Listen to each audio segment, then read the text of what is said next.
Hello students, good morning. Today we are going for the next type of distribution, which is T distribution. Already we have done a normal distribution where we were calling it that as large samples. You use it for large sample when the number of samples is greater than 30. I told you call it as a large sample, and you use Z distribution or normal distribution. So this is the next type of distribution, that is T distribution, which we'll see when we use it. So this T distribution is also called as student T distribution. Student T distribution or T distribution, or you can also call it as student distribution. So normally you call it as T distribution or student T distribution. So here when you can use this student distribution or T distribution, so you remember two things, that is the condition when you can use this T distribution. The first thing is when you have small sample. I told you the small sample is when small samples. So when n is less than or equal to 30, that is when the number of sample size is less than or equal to 30, you call it a small sample, and whenever it is a small sample you can use T distribution. And second thing is when the population standard deviation is unknown. When these two conditions satisfy only, you can use T distribution for a small sample and when the population standard deviation is unknown. Earlier in the previous class we have seen that the sample size was big, but you don't have population standard deviation, and you used the sample standard deviation as the population standard deviation, and you just put a cap, estimated sample standard deviation we called.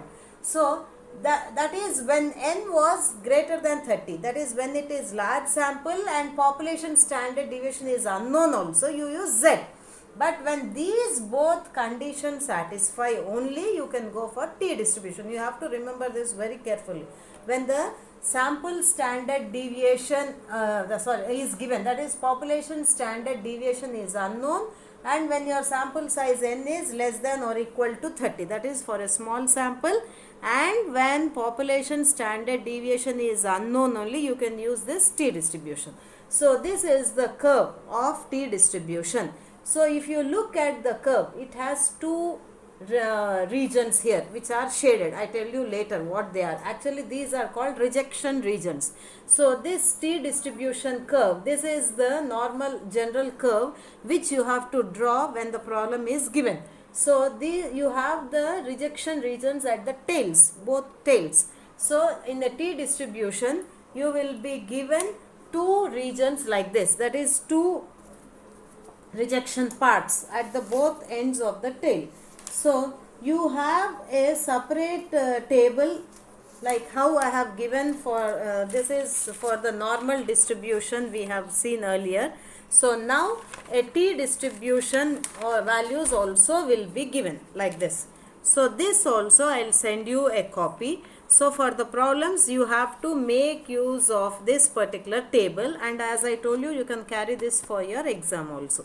So here if you look, this is the general curve of T distribution. You have two regions here at both the ends, both the ends of the tail, so both the sides. So always your curve will be of this type only. Based on this only, whatever values are given in the problem, you have to take the approximate values. So if you look at this particular table, you have degree of freedom here, degree of freedom, and here this is the area of the tails, and some values are given like 0.12, 0.005, 0.002, 0.01.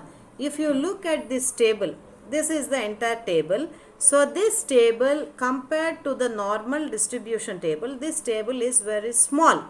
That is, it is a compact table, and you have the values for only four particular areas, that is areas of the tails, that is 0.10, that is the values are given only for 0.10, 0.05, 0.02 and 0.01. So the table is very compact or small compared to the normal distribution table.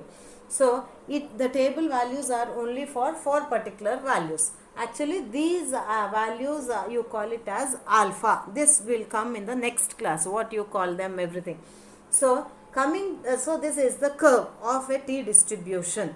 So coming to the characteristics of this t distribution curve, this is also a symmetric curve like your normal distribution curve. The t curve is also a symmetric curve, and second characteristic is the t curve is flatter than the z curve, that is normal curve. If you look at the normal distribution curve, it is like this. So it is, the peak is, that is this peakness is high. So when you compare this with the t, this is flatter, it is down. The normal curve will be bigger, that is at the peak it is to the high end. But a t distribution curve is flatter curve than a normal distribution curve. And for each, if you look at the table here, for each sample size and for, that is for each degree of freedom, that is for each particular sample size you have separate values. So for different value for each possible sample size, you have different values for each sample size, and as n increases, that is as the sample size increases, it reaches normal distribution. I told you only you use this up to when your n value is less than or equal to 30. If the n is increasing, that is when the value of the sample size increases, it becomes approximate equal to a normal distribution curve. So as n increases, it reaches normal distribution. So this flatness will go and it becomes approximately equal to a normal distribution curve. So these are the characteristics of a t distribution curve. So next is degree of freedom. So for a t distribution, one thing what you have to see is, first n should be less than or equal to 30 and population standard deviation is unknown. When these two conditions are there, only you can use t distribution curve. And for a t distribution curve, these are the characteristics. And next thing what you need to have is, you should have degree of freedom. So whenever a t distribution curve is given, you have to find degree of freedom. So what is a degree of freedom? So for we have seen that for each possible sample size you have one different t distribution value. So this degree of freedom, we see what is first degree of freedom. So degree of freedom here is the number of values in a sample we can specify freely. So these are the number of values in a sample which you can specify freely when the sample size is given. So which you can specify freely. So then if n is the sample size, the degree of freedom is given by n minus 1. So if your sample size is 15, then it will be 15 minus 1 degree of freedom. So for the problem you need to find this degree of freedom first. So what is the difference between a t distribution and a z distribution or z table? So if you look at the z table, you have, the table is very large and it has so many values, and compared to the z table, the first difference of t is the table is very compact, very small. Only for 4 values you have the table, that is for 0.10, that is 10%, 5%, 2% and 1% only you have the values. And second difference is, here when you look at the t distribution, see here in the z, this is a z curve. Here in the z table you find the values which lie in this particular range. All the values in the curve are the values from this particular point to this particular point, or to this particular point, that is from mean, from mu to this, that is you get the values which lie in this particular range. But in a t distribution, as you have looked the curve, you have the values which lie in this particular range. These values and these values are given, but here these values are given in the z. That means you are getting the values which lie in this particular range, But in a t distribution, you get the values which do not lie in the range. So this is the rejection part. Okay, so the values whatever are given in the table are the values of this particular region. So that is, in a t distribution, it measures the probability that we are estimating will not lie in the in our confidence interval range. But in a normal distribution, you are finding the probability that the population parameter will lie in this particular confidence interval. So the values whatever are given in the table are the values which lie in this range, and here in the t which lie in the range, that is the values which do not lie in our confidence interval. This is our confidence interval, which do not lie in the confidence interval you find in the t distribution, and here which lie in the confidence interval you have the values. So, and one more difference is, for a t distribution you require degree of freedom, but for a normal distribution you do not require any degree of freedom. So coming to the problem, very simple. I'll just give one example of these problems in t distribution. So here for the problem we have to find the interval estimate. So the interval estimate here will be x bar plus or minus, instead of z, now it is t sigma x bar. But this is the standard error, so the population standard deviation is given when, but here you use this t when it is not given, so put a cap. So when the population standard deviation is unknown, you use the sample standard deviation as a population standard deviation. So you are using this estimate. In the last class I have already told you. So for example, now if you consider a sample, suppose a sample of 12 with mean is 62 and standard deviation 10.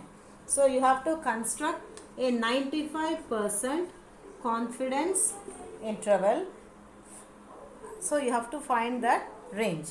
So now here n is 12 and mean means that is x bar is equal to 62. Now this is the standard. See here saying for n is equal to 12, that is for sample size 12. The mean is 62, that is for the sample only it is mean, and standard deviation he has given 10. That means it is the standard deviation of sample. It is not of the population. So population standard deviation is unknown. So you are using sample standard deviation. So that is sigma cap. So this is 10. So now you have to find the interval estimate. So for this, again here you have to find the estimated standard error of mean. This I have to know. T I have to get. X bar I have. So this is sigma cap by root n. So sigma cap is 10 by root n is 12. So this comes to approximately 2.88. So now I got this. Next is I have to find the t value. T value if I have to find. So first I told you, you need to find degree of freedom here. So it is n minus 1. So it is 12 minus 1. It is 11. 11 is degree of freedom. Now I have to find t value. So for this t value, again what I have to do here. So